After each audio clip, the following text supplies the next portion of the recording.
full of bones. He led me back and forth among them, and I saw a great many bones on the floor of the valley, bones that were very dry. And he asked me, Son of man, can these bones live? And this is really the question at Easter. Can the resurrection possibly be true? Can somebody come back from the dead? Can these bones live?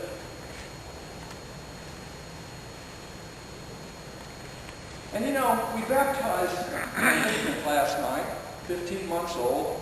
That's the first child named Beatrice I've ever baptized. And she had a great time. In the 30 years I've been ordained, I've had one child fall asleep at his baptism, but this one had the most fun. And when you baptize somebody at the beginning of life, and you talk about new life, you just kind of slide over that. But there are an awful lot of people for whom new life is a big deal, because things have not gone well. I told the mother of the child last night, I did the wedding for the parents of the newly baptized. I married them 10 years ago right here.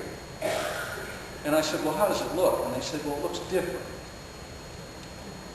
But I told the mother, I said, it would have helped my sermon if you could have had a trashier lot. And then we could talk about how the wedding changed her. But I was happy that she did not have a very difficult life.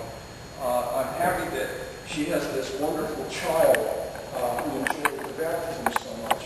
But in my career, I have found myself dealing with people at times who just have gotten off on the wrong foot.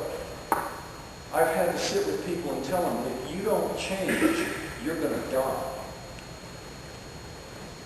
If you don't change your life, you're going to die. One year I had a young woman walk into my office, and she sat down and I said, well, what's going on with you? She says, well, I'm a dancer.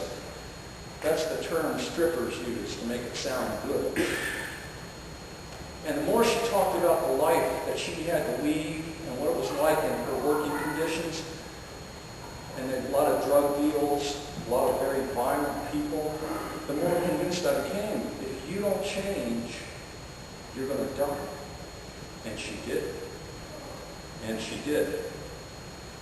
But for many people, this idea of getting a new life, of turning things around, of finding Christ and finding a new life, it just doesn't sound plausible. Well, that's just irrational. Or Mr. Spock might say that just doesn't compute. But the resurrection is a regular part of our lives. My garden is coming back to life after a very hard winter. Trinity Church is coming back to life after 4.5 years in the desert. And remember, this building was at the bottom of the ocean for a while. 30 feet of water above the floor. We know what it's like to be dead. And we know what it's like to come back to life. And from the very first Easter, many dedicated disciples struggled with this thing called the resurrection.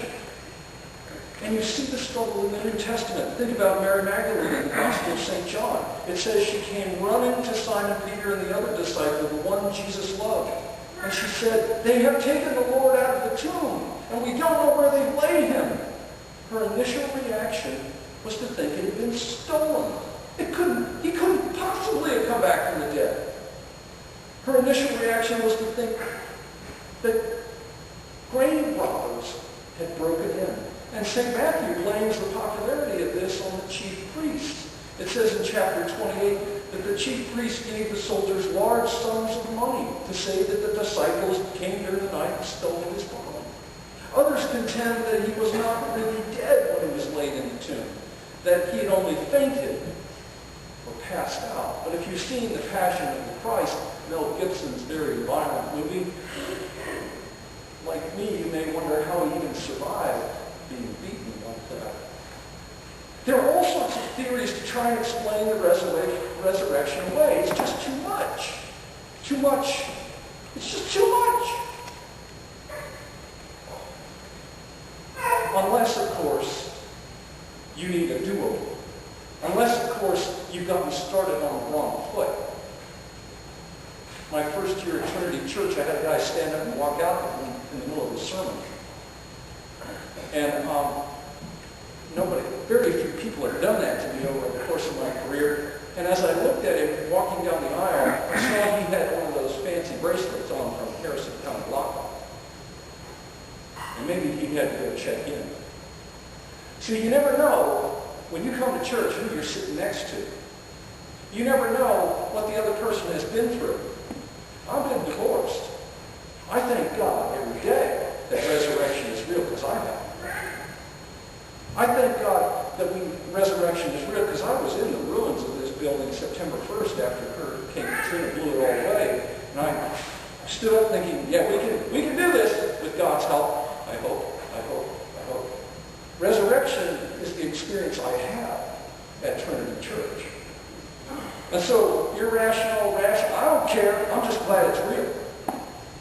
And so, the position I've come to understand is I think about the resurrection as a gift. God has given us this gift because we need it. Just imagine for a moment that the creator of the universe wants you to have everything you need so you can have the kind of life you need. What he's given us is the very best possible gift. He's not only given us a Savior, but he's given us a friend. A friend who's always with us, no matter what. On Thursday, I got the news that my best friend in the diocese has got a tumor in his colon.